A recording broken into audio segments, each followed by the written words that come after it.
하나님 감사합니다.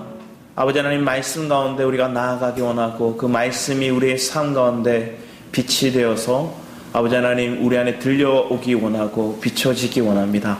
아버지 하나님 그러한 은혜 속에서 아버지 하나님 말씀만이 선포되기를 우리가 간절히 사모하니 부족한 종의 입술을 아버지 하나님 사용하셔서 저는 감추시고 내 안에 살아계신 그 그리스도의 영이 이들 10년 가운데 새겨지고 비춰지는 놀라운 은혜가 넘치게 하여 주셔서 감사드렸고 주 예수 그리스도 이름으로 기도드렸습니다.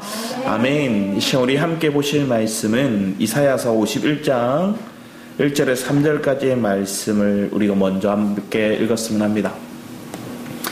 이사야 51장 1절에서 3절까지의 말씀입니다. 같이 한번 읽겠습니다. 시작. 의를 따르며 여호와를 찾아 구하는 너희는 내게 들을지어다. 너희를 떠난 반석과 너희를 파낸 우묵한 구덩이를 생각하여 보라.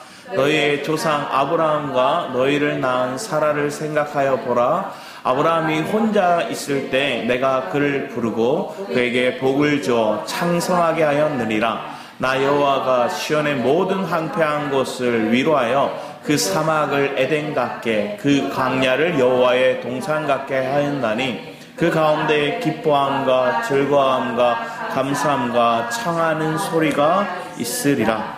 아멘. 여러분의 삶 가운데 위로를 해주는 사람이 있습니까?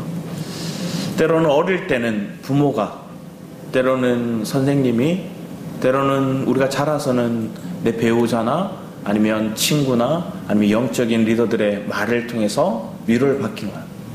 그런데 진정한 여러분의 삶 가운데 위로를 받을 수 있는 대상은 그리스도밖에 없어요. 그리스도만이 여러분을 위로하시고 여러분의 항폐한 마음을 풍족해 주시는 거예요. 근데 그것을 발견하고 믿는 사람과 그것을 이론적으로 알고 하나님이 채워주실 거야 말만 하는 사람이 있어요. 말만 하는 사람들은 뭐 할까요? 얼굴에 항상 근심이 있을 거예요. 하나님이 내 위로야 얘기했는데 얼굴은 죽상이에요.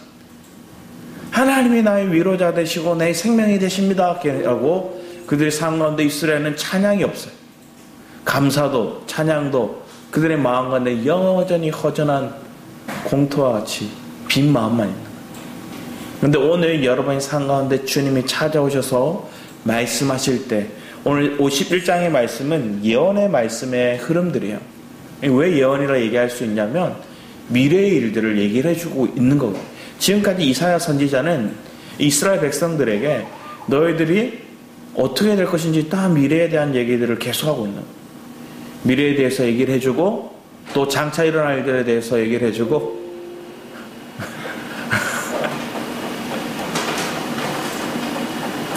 그래서 하나님이 여러분 마음 가운데 주시는 은혜를 우리가 생각한다면 우리는 이 시간 잠잠히 기다리는 거예요. 하나님이 나에게 뭐라고 얘기하실까? 하나님이 내 삶 가운데 부으시는 은혜가 뭘까? 하나님이 그래서 내 삶 가운데서 하나님이 주시고자 하는 그 비전들이 열려지는 시간들이 있기를 축복합니다. 1절에 시작합니다. 뭐라 얘기하냐면 의를 따르며 여호와를 찾아 구하는 너희는 내게 들을지어다. 우리가 이렇게 보면 우리 한글은 동사가 매일 뒤에 나오잖아요. 그런데 영어나 뭐 이런 외국어들 중에서는 대부분 그 동사가 먼저 앞에 툭 넣을 때가 있어요. 그래서 맨 처음에 어떻게 나오면 listen to me 적혀 있어요. 들어라 얘기하는 거예요. 들을지어다 얘기하는 거예요. 우리의 마음 가운데 하나님의 음성을 듣는 것들이 왜 중요한가? 그 시작을 하나님의 말씀 우리가 들으니까 우리 뭐 하게 될까요? 위로를 받는 거예요. 하나님의 말씀을 못 들으면 그때부터 우리는 어떻게 될까요? 위로가 사라지는 거예요. 사람들은 내 부모가 계실 때 나를 위로해 줬는데 부모가 계실 때 날 안아줬는데 떠나고 나니까 뭐 하는 걸까요? 그때 좋았는데 얘기를 하고 오늘 하나님이 얘기하는 거예요. 그 주님이 너희들에게 말씀하고 있는데 너는 그걸 듣기 원한다. 그걸 듣기를 사모하는 너희는 의를 따르며 여호와를 찾아 구하는 너희 의를 따르며 여호와를 찾아 구하는 너희는 내게 들을지다. 결론은 뭐냐? 이 내용 속에 주님의 말씀을 듣고자 하는 사람이 우리 안에 의롭다는 거예요. 신약에 와서는 누가 들어요? 구원받은 자만이 예수를 믿는 자만이 그 주님의 음성을 듣고자 해요. 자, 그런데 이런 거예요. 주님, 내가 주님의 음성을 듣기 원합니다. 이렇게 고백해놓고 우리는 뭘 하냐면 전화기가 있잖아요. 전화기가 있는데 주님 전화해주세요 해놓고 우리는 뭐 할까요? 전화선 뽑아놓고 있어요. 전화선 뽑아놓고 주님 왜 전화를 안 주세요? 왜 말씀을 안 하세요? 이러고 있는 거예요. 입술로는 말로는 그렇게 하는데 행동으로 우리의 모습이 우리의 중심이 안 가는 거예요. 하나님 말씀 듣기 원합니다 하면 예배의 자리로 기도의 자리로 나가야죠. 그게 뭘까요? 코드를 꼽는 거예요. 꼽으면 벨이 울리겠죠. 울린다고 가만 놔두면 돼요? 쟤는 왜 이렇게 시끄러워? 이렇게 얘기하면 안 돼요. 들어야죠. 우리의 마음은 하나님 동일하게 얘기하는 너의 삶 가운데 코드 꽂고 와. 수화기를 들어.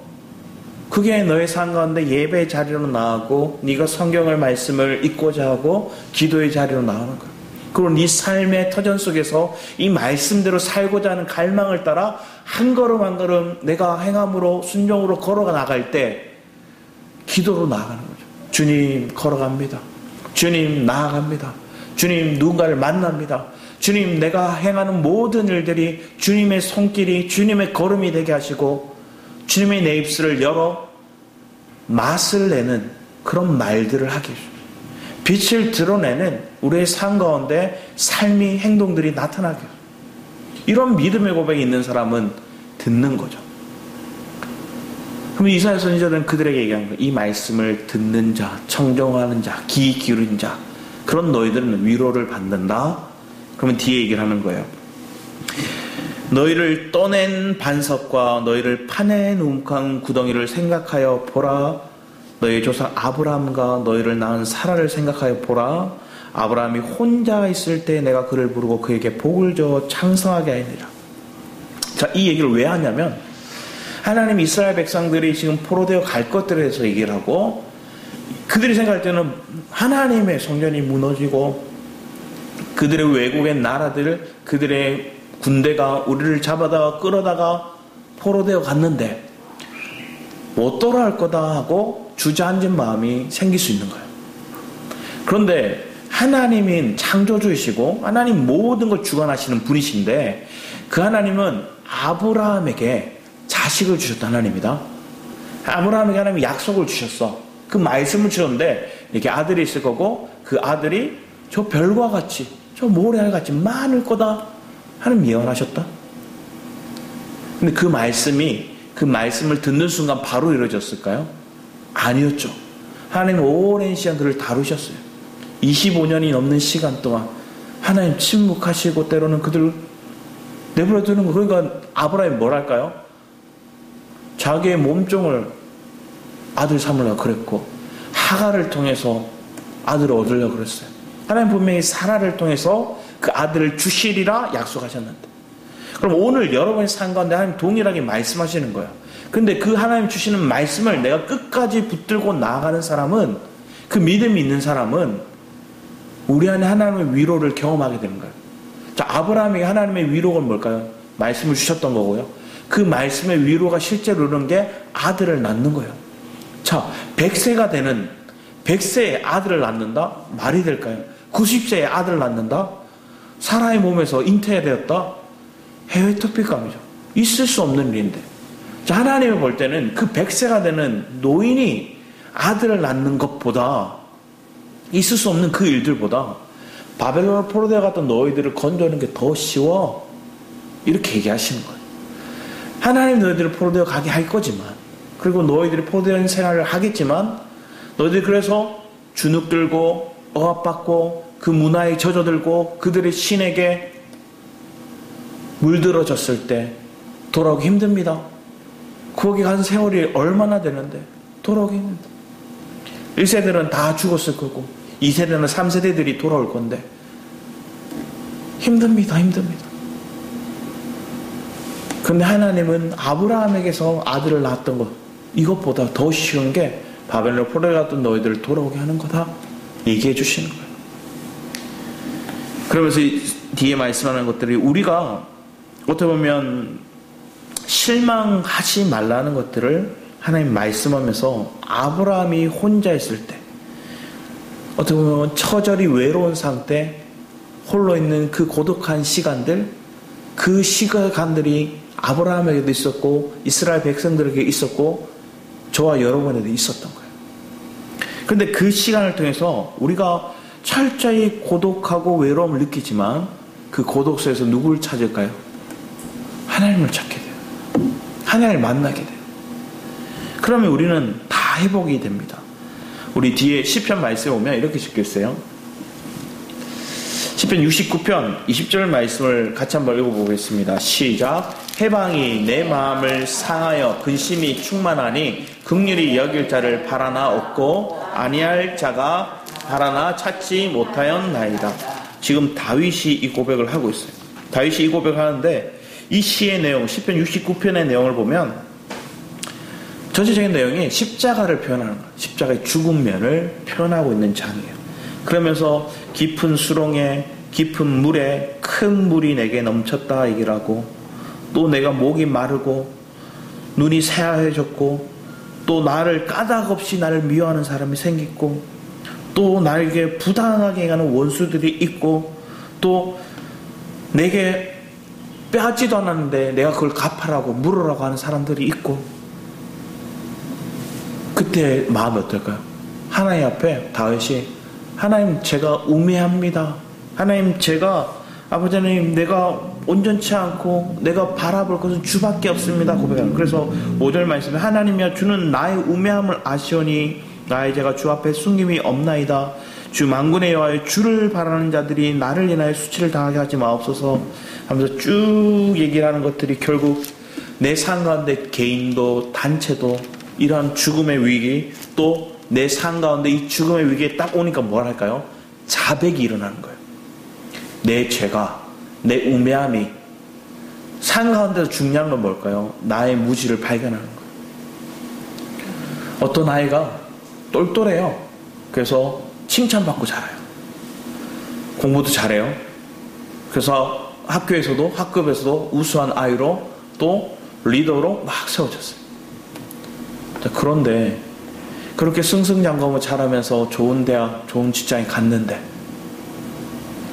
삶의 모습 속에서 그가 지혜를 찾지 못할 때가 참 많은 거예요. 공부 잘하는 것과 지혜는 달라요. 지혜를 뭘 해야 할까? 분별할 수 있는 능력이 있어야 되는 거예요. 내가 똘똘하고 공부 잘하니까 뭐 할까요? 내가 경제를 알아. 그래서 내가 경제를 아니까 쭉 보면서 내가 주식을 하겠어. 쫄딱 말아먹어요. 자기가 잘 안 돼요. 경제학 교수들 주식 잘 안 한대요. 왜 그럴까요? 이론과 실제가 다를 때가 많으니까. 가르치긴 하지만 실제로는 그 상황에 적용하는 것들이 부족한, 왜 분별이 부족하고 빠른 결단력이 부족하면 놓치는 거예요. 그러니까 우리 안에 지혜와 공부를 하는 어떤 지식의 습득량을 가지는 그런 모습과는 다른 거예요. 하나님만이 우리에게 지혜를 주시는 거예요. 그래서 분별하게 하시는 거예요. 아무리 똘똘한 사람도 아무리 좋은 대학, 좋은 직장에 다니는 사람도 그들의 삶 가운데 잘못된 선택하는 자들이 너무 많은 거예요. 왜 그럴까요? 하나님의 지혜가 없어서 그런 겁니다. 우리 배운 게 없고 좋은 직장에 안 다니고 가진 거 없지만 하나님의 지혜를 가진 사람은 분별해요. 그래서 분별하는 과정 속에서 하나님의 내 삶 가운데 우선순위를 어디에 둘지를 분명하게 보게 하시는 거예요. 그러면 하나님이 뭘 하게 하실까요? 내 안에 책임지시고 나를 이끌어 가시는 걸 보는 거예요. 그게 시편 69편 말씀을 보면 결국은 그 자백이 내 안에 있고 하나님 앞에 내가 숨길 수 없다는 걸 깨닫는 자가 복된 거예요. 그래서 지혜를 누가 가지느냐? 자신의 우매함과 자신의 무지함과 자신의 죄성 하나님 앞에 숨길 수 없다는 걸 아는 자가 하나님 앞에 고백함으로 하나님 앞에 기도하는 거예요. 지혜를 구하고 하나님께 나아가면 하나님 그때 때를 따라 돕는 은혜를 경험하는 거예요. 그게 여러분 삶 가운데 있으면 그게 뭘까요? 전화기 코드 잘 꽂고 있는 사람이에요. 잘 전화 받는 사람이에요. 우리의 삶 가운데 하나님을 간절히 찾으면, 그래서 이 시편 69편 20절의 말씀은 나를 안위할 자를 바라나 찾지 못했다. 나를 위로할 사람이 없습니다. 이렇게 고백하는 거예요. 세상에서 이렇게 고백하는 게 맞죠. 그런데 이 고백이 바뀌면 뭐로 바뀔까요? 하나님만이 나를 위로해 주십니다. 이렇게 고백이 되는 거예요. 뒤에 시편 119편 말씀을 볼까요? 시편 119편 105절에서 107절 말씀. 시편 119편 105절에서 107절 말씀 같이 한번 읽어보겠습니다. 시작.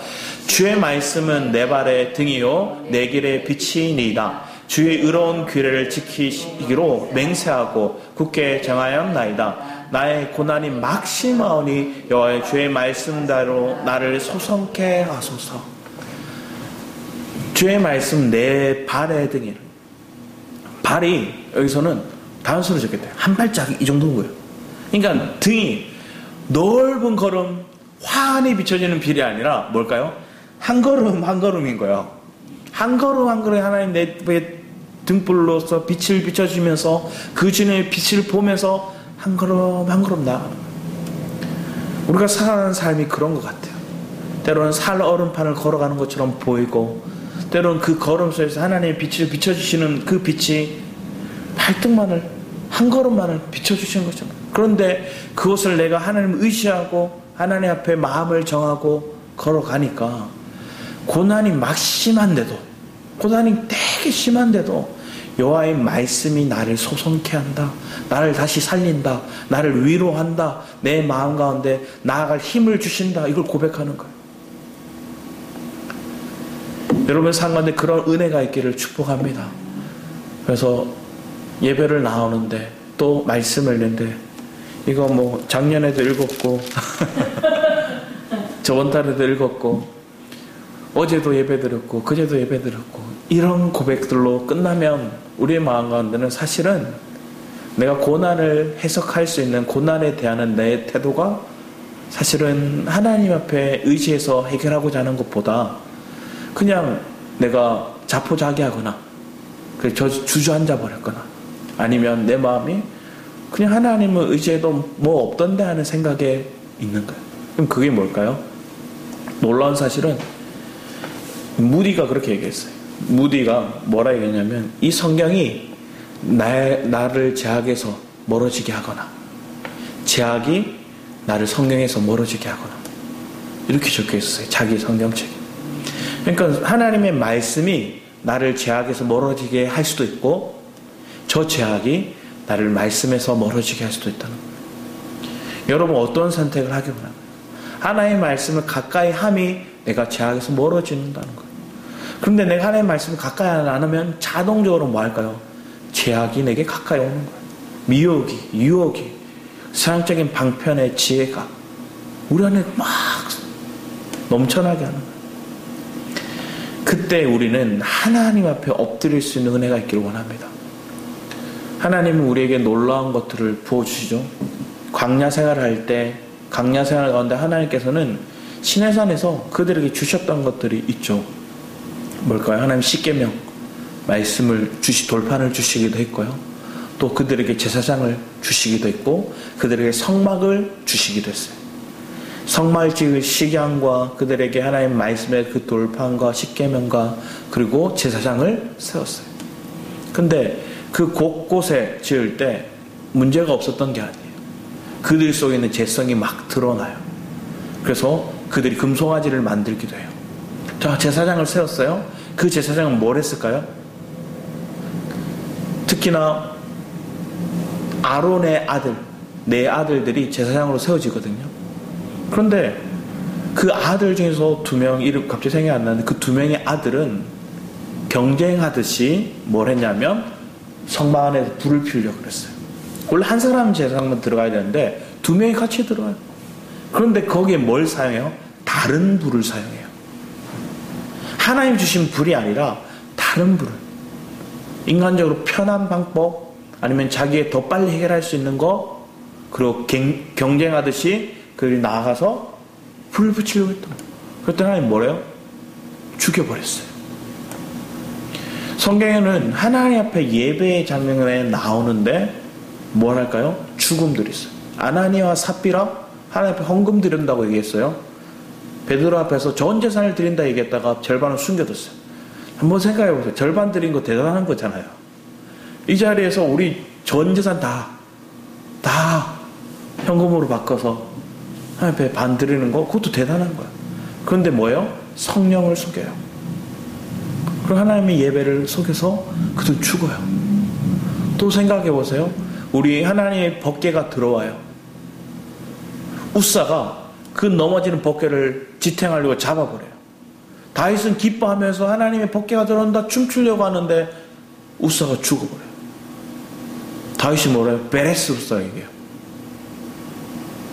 우리의 삶은 하나님의 예배, 하나님 앞에 나아가는 경건의 모습들, 하나님 우리에게 주시는 그 거룩함을 추구하는 장면 속에서는 하나님 내 안에 뭘 드러내실까요? 죄성과 그리고 내 안에 나로 하나님 앞에 드리려고 했던 그 모습들을 하나님 드러나게 하셔요. 그게 옛사람이고 자하고 내 혼적으로 하나님 앞에 드렸던 모습. 그건 뭐 해야 돼? 십자가에 넘겨야 될 거. 하나님 그걸 드러내시더라고요. 광야 생활하는데 그걸 드러내시고요. 오늘 우리의 교회 생활 속에 드러내시는 거예요. 그래서 하나님은 우리가 예배 잘 드렸는데 하나님 내 삶 속에 열매가 없어요. 하나님 지금까지 하나님 앞에 하나님 앞에 온전히 섬겨 왔다 생각했는데 나를 점검해 보니 내가 육적으로 내 열심으로 앞에 얘기했던 다른 불로 하나님 앞에 드렸던 예배의 모습이 너무 많은 거예요. 하나님 그걸 뭐 하는 거예요? 다른 불을 사용하면 하나님의 거룩을 깨뜨렸기에 하나님의 말씀의 순종을 깨뜨렸기에 그들을 죽음으로 오늘날 내 안의 옛사람과 자아가 십자가에 넘긴 죽음으로 넘기는 그 역사를 실제적으로 우리는 경험하고 있는 거예요. 그걸 해석하는 방법들은 우리는 각자가 레마의 말씀 안에 풀어야 돼요. 하나님 내 삶 가운데 내 안에 하나님 온전치보다 내 선한 열심을 했던 내 선한 법을 했던 지난날의 모습들 하나님 그거 드러내시는 거예요. 드러내심이 축복이죠. 왜? 드러내야 진짜를 발견하거든요. 진정한 예배가 우리를 살리고 진정한 예배가 여러분 마음을 회복해요. 그러면 그 회복의 역사 속에서 하나님 놀랍도록 여러분의 걸음을 더딘 것처럼 보이지만 결국 어디에 와 있게 할까요? 하나님 말씀의 그 열매가 맺혀지는 위치로 이끌어 가시는 거예요. 그래서 아브라함이 이삭을 낳은 경험을 하는 거예요. 우리 다시 본문 말씀으로 돌아와서 보면 본문 말씀에 이렇게 적혀 있습니다. 3절은 다시 같이 한번 읽어봤으면 합니다. 3절입니다. 나 여호와가 시온의 모든 황폐한 곳들을 위로하여 그 사막을 에덴 같게 그 광야를 여호와의 동산 같게 하였나니 그 가운데 기뻐함과 즐거움과 감사함과 창하는 소리가 있으리라. 여러분 마음이 황폐했는데 황폐했던 내 마음이 뭐로 같아요? 하나님의 위로로. 황폐했던 내 마음에 하나님의 위로가 하나님의 위로가 왜 들어왔어요? 앞에 시작했죠. 하나님 앞에 너희는 내게 들을지어다. 의를 따르며 여호와를 찾아 구하는 믿는 너희는 그 주님을 간절히 찾는 너희는 들을지어다. 그 말씀을 들으면 네 마음에 위로가 있고 그 위로는 황폐했던 내 마음이 에덴같이 바뀌게 됩니다. 그 에덴 기쁨을 얘기하잖아요. 그 기쁨 같게 한 그 광야를 여호와의 동산 같게 사막이 에덴 같게 광야가 여호와의 동산 같게 한다는 거예요. 여러분의 삶이 지금 광야를 여전히 걷고 있다 생각하지만 내가 이 말씀의 은혜를 누리고 그리고 이 말씀을 통해서 하나님의 위로를 받는 사람은 내 안에 하나님의 동산을 누리는 거예요. 그 동산을 누리니까 그 동산 안에 뭐가 있어요? 그 가운데 기뻐함과 즐거움과 감사함과 창하는 소리가 있으리라. 할렐루야. 여러분의 삶 가운데 이게 넘칠 줄 믿습니다. 이게 넘치면 기뻐하는 거예요. 즐거워하는 거예요. 감사하는 거예요. 창화하는 소리가 있는 거예요. 이게 없다. 그럼 우리는 점검해 봐야죠. 하나님의 음성을 귀 기울이고 듣고 있나부터. 위로 뭐 이런 것들도 있겠지만 먼저 내가 하나님의 말씀에 귀 기울이고 있고 그 말씀을 내가 정말로 죄하로 사모하며 듣기를 원하고 있는가. 사모하는 마음이 있으면 우리는 그 시간들이 기다려지는 거죠. 그러면 4절 말씀에 이렇게 적혀 있습니다. 내 백성이 내게 주의하라. 내 나라여 내게 귀를 기울이라. 이는 율법이 내게서부터 나아갈 것이며 내게 공의를 만민의 빛으로 세우리라. 내 공의는 가깝고 내 구원이 나아갔은즉 내 팔이 만민을 심판하니 섬들이 나를 악마하여 내 팔을 의지하리라. 우리의 삶 가운데 하나님의 말씀이 우리 안에 세워지고 또 하나님의 구원의 역사는 심판이 있지만 안 믿는 자들, 저들에게는 심판이지만 믿는 우리에게는 뭘까요? 구원의 날이에요. 심판이지만 우리에겐 구원인 거예요. 그러면서 뒤에 더 나아가서 너희는 하늘로 눈을 들며 그 아래의 땅을 살피라. 하늘이 연기같이 사라지고 땅이 옷같이 헤어지며 거기에 사는 자들이 하루살이같이 죽으려니와 하늘도 땅도 다 사라지고 없어지고 허물어지지만 나의 구원은 영원히 있고 나의 공의는 패하지 않아요. 하나님만이 영원하고 하나님의 그 공의만이 패하여지지 않는다는 거예요. 여러분 상관데 이런 은혜를 듣는 사람, 그것을 믿는 사람들은 7절에 다시 얘기하죠. 의를 아는 자들아, 마음에 내 율법이 있는 백성들아, 마음에 내 율법이라고 하지 말씀이 있는 자들이에요.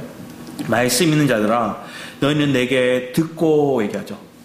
너희는 내게 듣고 그들의 비방을 두려워하지 말라. 그들의 비방을 놀라지 말라.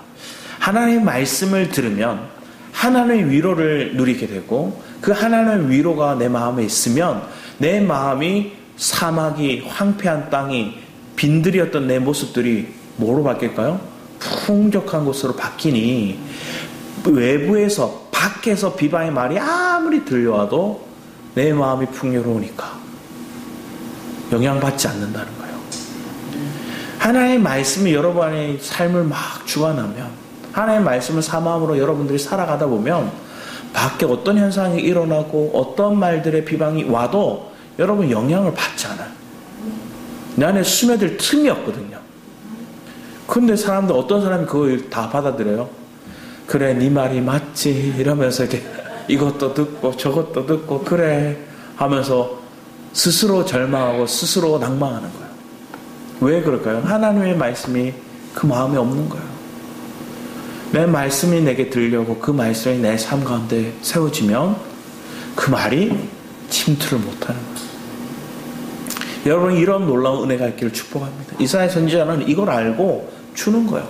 또 이 말씀이고 그리스도예요.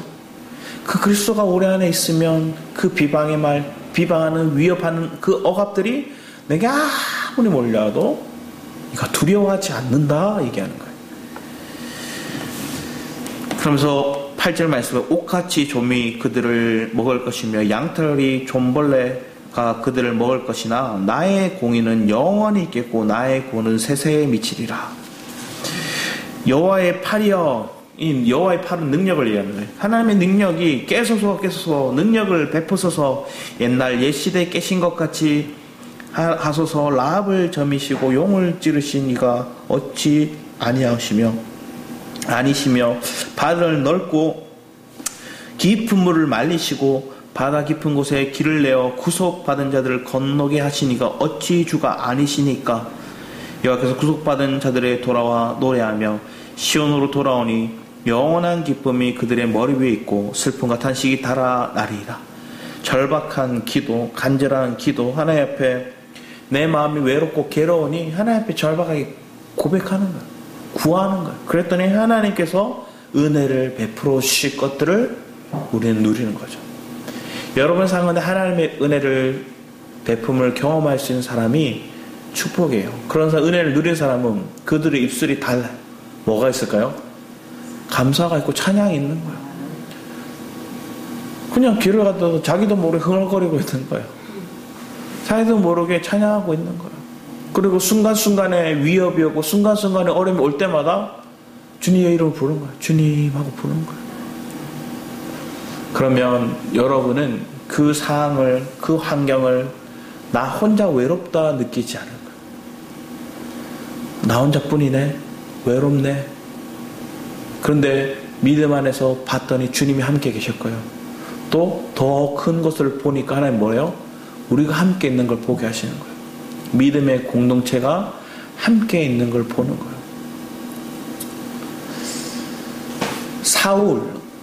사울이 바울 되기 전에 다메섹 도상에서 주님이 그를 부르죠. 원래 그때 이 사울은 하나 예수 믿는 사람들을 핍박하러 가고 있는 장면이었어요. 그들을 억압하고 잡으러 가던 그 찰나에 예수님의 음성이 들렸던 거죠. 근데 예수님 뭐라 얘기할까요? 왜 나를 핍박하느냐 얘기해요. 자, 그 장면에 뭘 얘기할까요? 주님은 예수 믿는 그들이 나라는 거예요. 그들이 몸된 교회인 거예요. 그래서 사울에게 얘기를 할 때 그 예수 믿는 사람들 왜 핍박하느냐, 내 백성을 왜 핍박하느냐 이렇게 얘기하고 왜 나를 핍박하느냐 이렇게 얘기하죠. 주님은 그렇게 우리에게 말씀하시는 거예요. 네가 내 몸이야, 내 지체야. 우리는 그런 존재로 하나님의 세움받았음을 믿으면 내가 누구와 함께 있고 누구와 연합되었는지를 아는 거예요. 그러면 그 몸된 지체는 머리의 지시를 받는 거죠. 그 머리의 지시를 받는 사람은 듣는 거죠. 신호를 받는 거죠. 그런데 그 신호를 보거나 듣거나 때로는 우리가 군대를 보면 그 군대에 있을 때 지휘관의 목소리를 듣든지 아니면 뭘 할까요? 그게 안 들리면 그 모습을 보는 거예요. 그래야 일사불란하게 하나의 유기체적으로 한 몸같이 움직이는 거예요. 그래서 우리가 떨어진 것처럼 아직 몸의 역할을 못할 때는 봐야 돼요. 그리고 들어야 돼요. 우리가 아직 화임받았다고 얘기하는 것들이 뭘까요? 눈이, 귀가 화임받아서 못 보고 못 듣는 거예요. 그래서 우리는 뭐 해야 될까요? 이 눈이 열려지고 이 귀가 열려지는 것들을 하나님께 우리에게 얘기하시는 거예요. 눈이 가려지고 귀가 가려지면 우리는 포로 생활을 할 수밖에 없고 제약의 구동 속에 살아갈 수밖에 없어요. 하나님은 그래서 우리에게 귀를 열어주시고 눈을 열어주시고 때로는 귀와 눈은 멀쩡한데 못 움직이면 뭐 할까요? 중풍병 걸린 우리예요. 그런 우리에게 하나님의 말씀을 통해서 다시 일어나 걷게 하시는 거예요. 그런 하나님의 치유가 회복이 오늘날에도 있는 거예요. 육신의 몸만을 치료하는 걸 우리가 와 놀라운 사역이다, 놀라운 은혜다, 은사다 이렇게 얘기하는 게 아니라 저 사람이 어떻게 살았는가 보면 저 인생이 하나님의 말씀에 걸어 나갈 수 없는 인생이었고요. 하나님의 말씀을 듣고자 하지 않았던 인생이었어요. 근데 그거 하나님의 말씀을 듣고자 하고요. 하나님의 성김의 위치로 걸어가요. 그가 이전에는 자기밖에 몰랐던 사람이 마음을 열어서 기꺼이 저들을 후원하고 도와요. 그들의 삶이 바뀌었다는 건 그가 열렸다는 거죠. 그런 은혜가 우리 엘베델 교회 가운데 많기 원합니다. 생명이 풍성이 그들에게 흘러가서 누려지게 하고 그걸 누린 만큼 하나의 놀라운 능력이 그 사람한테 나타나는 거예요. 그래서 들을 걸 들어야 되고 볼 걸 봐야 되고 말할 걸 말하고 행할 걸 행해야 되는 거예요. 근데 아무것도 안 하고 있으면 우리는 신생아죠. 신생아로 얘기하죠. 다 해줘야 돼. 자, 그런데 그 신생아만이 가득한 교회가 되어서는 안 되겠죠. 다음을 도약하고 다음을 준비하고. 저는 이 11월이 딱 되면 또 봉사 부서를 이렇게 받잖아요. 한 달 동안 섬겨야 될 거 여러분 적어주세요 하고 이렇게 해요. 그러면서 하나님 앞에 기도하고서 매년 똑같이 그냥 붙여놓고 그러고 있는데 그게 맞나 생각도 들었어요. 그리고 성김에 어느 사람 소수만 하는 것들이 아니라 우리가 말씀을 듣고 내 안에 생명이 있다면 그게 같이 자기 역할들을 할 수 있도록 열어주는 것. 그러면 자녀들이 그렇잖아요. 지금 당장 그 아이들에게 가서 밥해라, 음식을 만들라 이러지 못하지만 같이 도와서 그냥 그 플라스틱 칼이나 뭐 이런 것들로 뭐 애호박 좀 썰어줘, 아니면 두부 좀 잘라줘, 뭐 이런 걸 할 수 있잖아요. 그러면 그 아이가 흥미도 느끼고 그 안에서 같이 섬겨가면서 이렇게 엄마가 어떻게 식사를 준비하는지를 보는 거. 그 가정들이 우리 교회 안에서 있기를 바라시는 것 같았어요. 기도하면서 벌써 한 해가 쑥 지나갔어요. 얼마 전까지 덥다고 생각할 때는 어떻게 느낄까요? 별로 이제 연말이라 다가온다 생각이 안 들었는데 갑자기 확 추워지니까 한 해가 정말로 다 끝나가구나 이 생각이 드는 거예요. 뭐 추석 때도 반팔 입고 덥고 막 이러니까 그렇게 올해가 다 끝나간다고 생각 안 들었는데 벌써 10월 마지막 주예요. 10월 마지막 주가 다가오고 있어요. 하나님 우리에게 주시는 은혜를 따라 내 삶 가운데 정말로 결실들 열매 맺은 것들이 있나를 보는 거죠. 그게 없다면 하나님 심을 것들이 있기 원합니다. 때로는 우리가 예전에 우리의 조상들은 뭐 보릿고개라 얘기하잖아요. 그 보릿고개를 넘어갈 때 뭘 남겨놓을까요? 심어야 될 것들. 이것들은 안 먹어요. 먹으면 뭐예요? 진짜 죽는 거예요. 그러니까 꼭 숨겨두고 이걸 보관해요. 아무리 보릿고개를 넘어 배가 고파도 그걸 보관하는 거예요. 근데 우리는 살아가는 삶 속에 그런 준비 없이, 때론 눈물 없이, 기다림 없이, 힘들어. 심지 않을래. 이러고 살아가는 거예요. 때는 하나님의 삶 속에서 우리에게 예배의 자리에 우리의 삶을 드리는 그런 심는 것들을 원하시는 거예요. 시간일 수도 있고요. 물질일 수도 있고요. 사람과의 관계일 수도 있고요.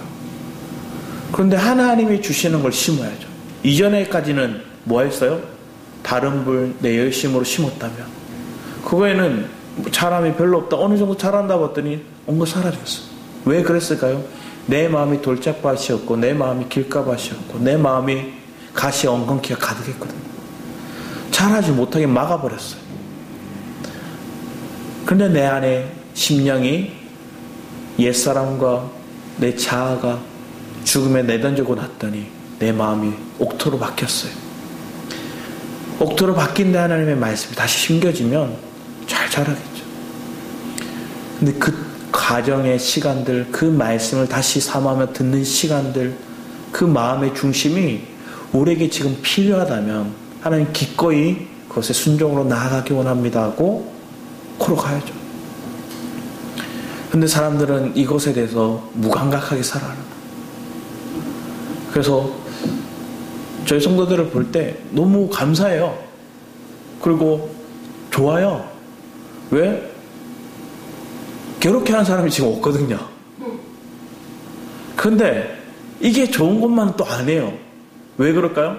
괴롭게 하는 사람이 생겨라고 또 얘기 바라는 건 아니지만 우리의 삶 가운데 하나님이 여기가 좋사오니 같으면 안 돼요. 그러니까 한 발짝 또 더 나아가야 되는 거예요. 그래서 자원하는 마음으로 또 하나님 걸어 나가야 되는 거예요. 또 말씀의 자리가 있는 곳으로 나아가야 되는 거예요. 왜 지난날 이 자리에 와서 은혜가 되고 좋사오니가 됐어요? 고난이 있었기에 말씀이 들려오니까 평안해진 거예요. 말씀이 평안해지니까 어느 정도는 내가 이 정도는 말씀으로 삶으로 내가 경험해봤고 이겨낼 수 있어. 이긴 힘이 생겼으니 괜찮은데 하나님은 그건 아직 작은 힘이고 더 큰 힘, 더 놀라운 힘이 하나님 예비되어 있는데 내가 너희들에게 그것들을 주기 원한다? 하나님 말씀하시는 거예요. 그 세계를 꿈꿀 수 있는 마음이 있기 원해요. 그것을 동기부여할 수 있고 그것을 심어줄 수 있는 마음이 하나님 있기를 바랍니다 하고 기도하고 있어요. 왜냐? 내가 아무리 백날 떠들어봤자 니는 떠들어라. 나는 지금 괜찮다. 이렇게 하면 아무런 그런 게 없는 거예요.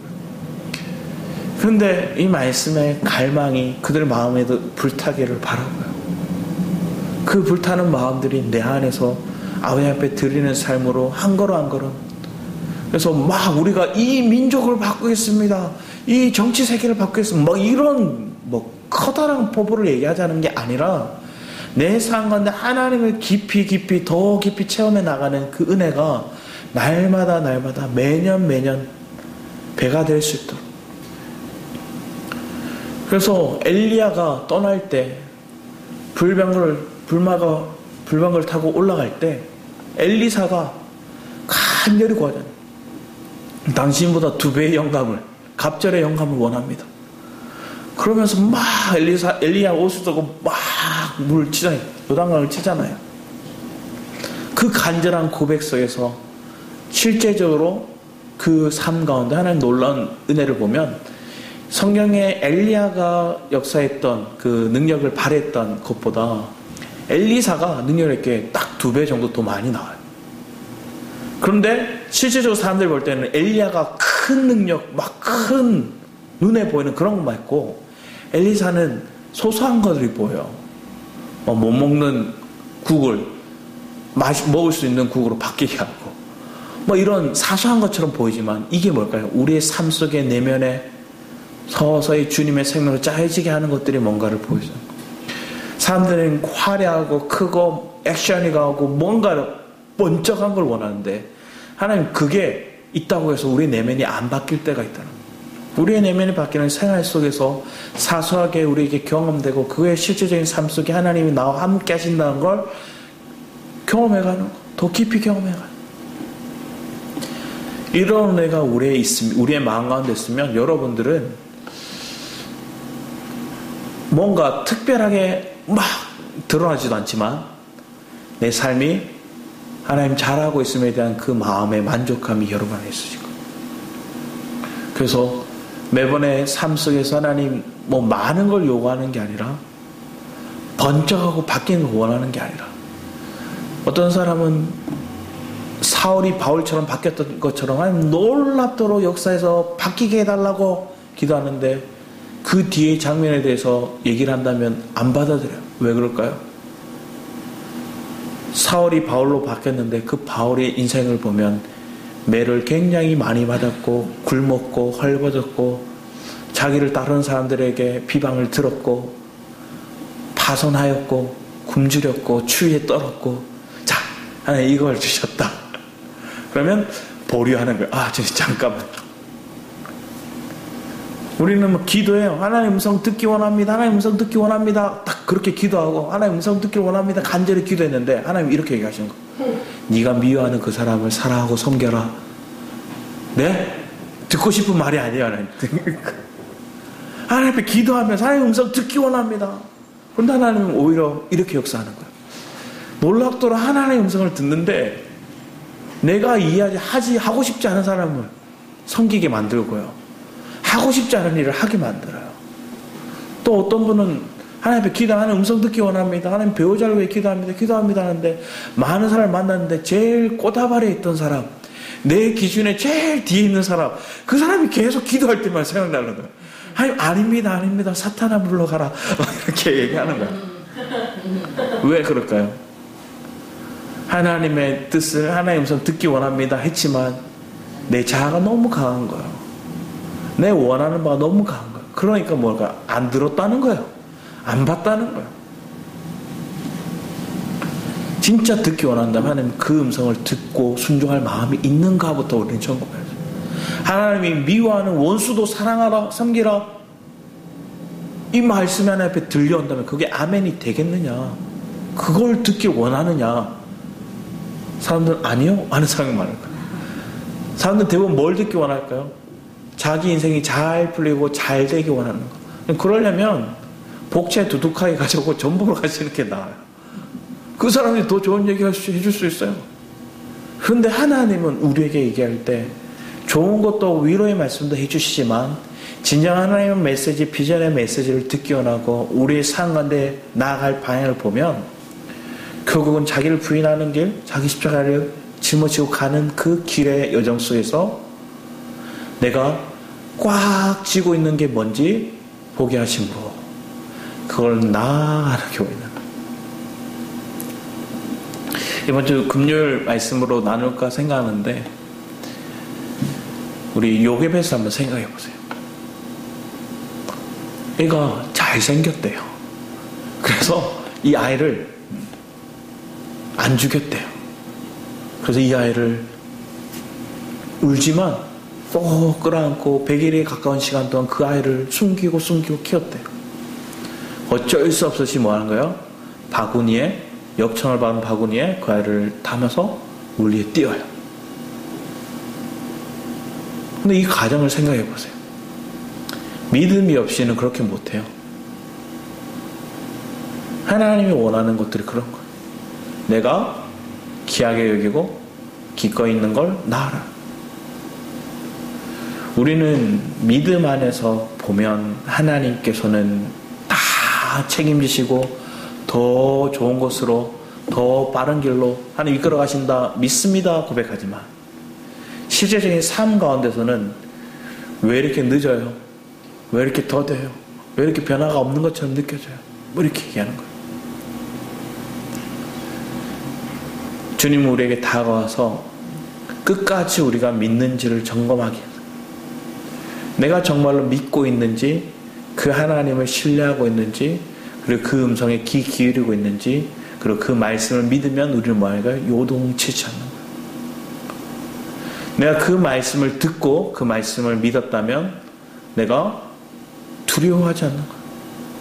자, 육신으로는 벌벌벌 떨 수 있어요. 하박국이 그러잖아요.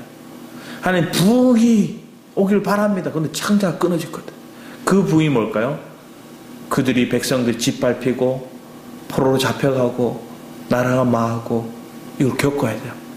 그리고 갔다 와야 하나님 속히 부흥케 하신대요. 그러니까 하나님 속히 부흥케 하셔서 하지만 육신으로는 그게 감당이 힘든 거예요. 우리가 그럴 수 있어요. 육신이 약하니까. 그렇지만 우리의 마음은, 우리의 중심은 그걸 선포하는 거예요. 속히 부흥케 하옵소서. 그런 은혜를 경험하고 그런 말씀을 가진 사람은 오늘 우리 뒤에 말씀을 더 보면 12절 말씀을 보면 이렇게 적혀요. 이르시되 너희를 위로하는 자는 나 곧 나야. 나야 나. 내가 널 위로해. 주님 이렇게 얘기하는 거예요. 나는 어떠한 자에게 죽을 사람을 두려워하며 풀같이 될 사람의 아들을 두려워하느냐. 결국 사람의 아들들, 우리를 포로 삼았던 그 사람들은 아무것도 아니에요. 왜? 불이 오면 그 풀집 나무는 다 태워져요. 그런데 내가 광야를 통과하는 그 불 가운데서 연단이 된 사람은 그 불이 와도, 그 심판이 와도 타지 않아요. 왜? 우리가 금, 은, 보수 성물로 바뀌었거든요. 우리 시편 119편 말씀 한번 보았으면 합니다. 18편 말씀 보겠습니다. 같이 한번 읽어보겠습니다. 시작. 여호와는 나의 능력과 찬송이시요 또 나의 구원이 되셨도다. 의인의 장막에 기쁜 소리, 구원의 소리가 있으며 여호와의 오른손이 권능을 베푸시며 여호와의 오른손이 높이 들렸으며 여호와의 오른손이 권능을 베푸시는도다. 내가 죽지 않고 살아서 여호와의 행사에 선포하리로다. 여러분 상관도 하나님이 주시는 거예요. 죽지 않고 살아서 여호와의 말씀을, 여호와의 역사하심을 네가 전하는 자, 선포하는 자, 증거하는 자가 될 거야. 결코 죽지 않아. 결코 망하지 않아. 그 과정을 통해 네가 하나님의 간증하는 자, 하나님을 증거하는 자, 하나님의 행사를 네가 선포하는 자가 될 거야. 여러분 이 말씀을 여러분 마음에 새기면 때로는 질병이 와도요. 때로는 병에 걸려도요. 때로는 내 삶 가운데서 망하는 역사가 있어도요. 하나님 결코 나를 죽지 않고 하나님의 오른손이, 하나님의 권능이, 오른손이 그 권능이 내게 베푸시는 것들을 경험하는 놀라운 은혜가 있을 줄 축복합니다. 그러면 우리는 다 살겠죠. 그럼 이 말씀이 위로가 되는 거예요. 잠잠히 이 말씀 붙들고 기도하는 거예요. 하나님 여호와의 행사를 선포하리로다. 나는 절대 죽지 않고 살아서 여호와의 행사를 선포하리라. 뭐 강단에 서서 말씀을 전할 수도 있겠지만 여러분의 가정에 얘기하는 거예요. 자녀들에게. 우리 가정이 결코 망하지 않는 거 봤지? 왜? 하나님 우리를 지키고 계셔. 자녀들에게 심어주는 거예요. 반복해서 심어주는 거예요. 이건 반복하도 잔소리가 아니에요. 거듭거듭 명하여 그들에게 심어주는 거예요. 달려갈 때도 기억나게끔 그들에게 심어주는 거예요. 그들의 마음판에 새겨질 수 있도록. 우리의 가정이 어떻게 하나님께서 하나님의 권능으로 보호하고 계시는지를 전해야 되는 거예요. 자주 전하는 거예요. 알아 해도 전하는 거예요. 왜? 안 듣는 척하지만 잔소리처럼 들리지만 그들도 위기가 오면 그 하나님을 찾게 돼 있어요. 왜? 들었던 것들이 기억나게 하시거든요. 하나님 우리가 그에게 기억나라 할 수는 없어요. 그치만 뭐라는 거예요? 심어주는 거예요. 그럼 하나님이 그 놀라운 하나님의 살아계심을, 하나님의 역사심을, 그래서 그들이 하나님의 배 듣는 자로 서게 들을지어다. 그래서 그들이 위로를 받고 회복하는 역사가 내 안에 경험했다면 내 자녀에게도 우리의 공동체에게도 이렇게 막 흘러가야 되는 거예요. 우리 에베소서 말씀 마지막으로 봤으면 에베소 3장 9절입니다. 에베소 3장 9절에서 11절 말씀.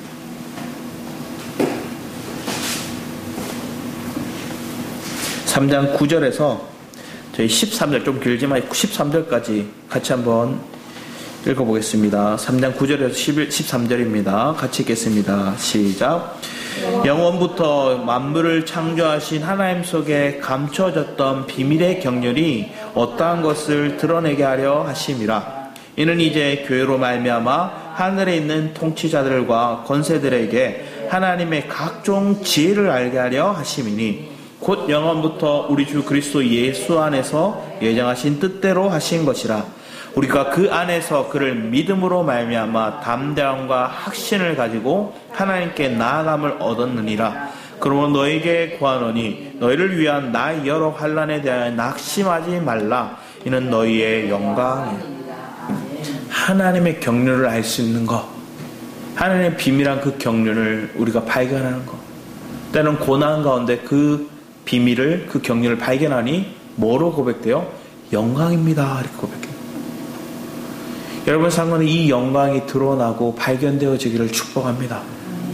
그래서 지금 겪고 있고 지금 산 가운데 이해되지 않는 것들이 올 때에도 하나님 이걸 통해서 하나님의 경륜을 알아가네요. 그리고 내가 살아서 여호와 이 경륜이 무엇인지를 선포하는 자, 전하는 자가 될 줄 믿습니다. 이것이 하나님의 영광이 될 줄 믿습니다. 그런 은혜의 고백들이 넘치는 우리 성도들이 되기를 축복하며 기도합니다. 아버지 하나님 감사드립니다. 애통하는 자 하나님 위로를 주십니다. 아버지 하나님 우리의 항폐한 곳에 다시 회복과 예배가 살아나고 또 하나님의 놀라운 구원의 역사를 경험하는 은혜가 있음을 고백합니다. 아버지 하나님 더 이상 우리가 사망에 매여 있는 것들이 아니라 우리 인생의 설계자가 되시고 운영자가 되시고 통치자가 되시고 모든 주권자가 되신 그 하나님의 그 비밀한 경륜을 우리가 알기를 원하고 그 경륜 안에서 날마다 그리스도 안에 누림으로 믿음을 가지고 아버지 하나님 앞에 담대함과 확신을 가지고 우리가 하나님 앞에 나아가는 그런 믿음의 걸음 되게 하여 주셔서 감사드렸고 주 예수 그리스도 이름으로 기도드렸습니다. 아멘. 우리 꽃들도 찬양하시면서 준비하신 예물 앞에 드리도록 하겠습니다.